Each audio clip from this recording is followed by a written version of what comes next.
This story will change how you see things after you had the bad experience at the restaurant. Hello, welcome back to Good News. Happy to see you again. With this story, I want to give you another view of things because the story was very eye-opening for me, so I hope it will be the same for you. It is a true story. I was listening to a podcast.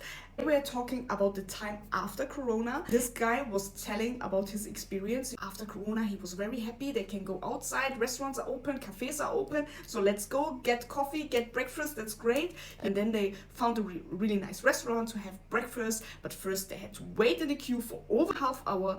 After they got the table, could sit, then they wanted to order, so they needed to wait to order again half an hour after the waitress came, took their order, and then again 20 minutes later he saw his coffee at the bar, but the waitress, she didn't have time to pick his coffee and bring it to him. So after again 10-15 minutes, she brought the coffee to him, but the coffee was cold, of course. So he was like, can I please ask you to bring me a new coffee, because I wanted to have a hot coffee. So she took the coffee back, bought him then a new coffee. It took again 20 minutes, and then his meal came, and his meal was wrong as well, and then he had to give it back again, and then so everything went wrong. It took a long time until he really got what he ordered.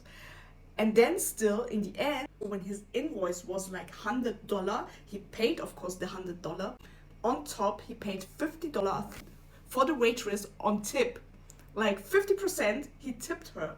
His friend was shocked. Why are you doing this? There's so much money for tip, first of all. Second, the service was horrible. Everything went wrong. Your coffee, your meal, everything what you ordered. It took so much time, and still you're paying this waitress so much on tip. But his answer to that was this is one side of the story. The other side is that she, the waitress, is running around. She's overwhelmed with work. She's running around with a mask. She's trying her best, and it is just after Corona, so she's happy that she can work properly, and that's why she's trying her best, but it's so crowded, they're understaffed, so she can't do it better than that.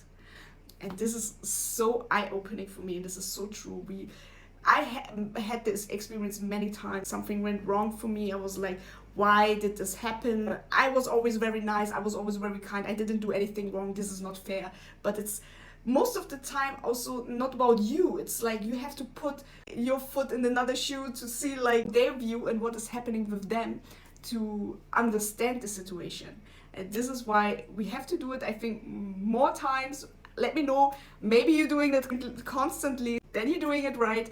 Let me know what your thoughts is about that story. I love that story, and I wish you a really nice day. Subscribe and follow. See you soon again.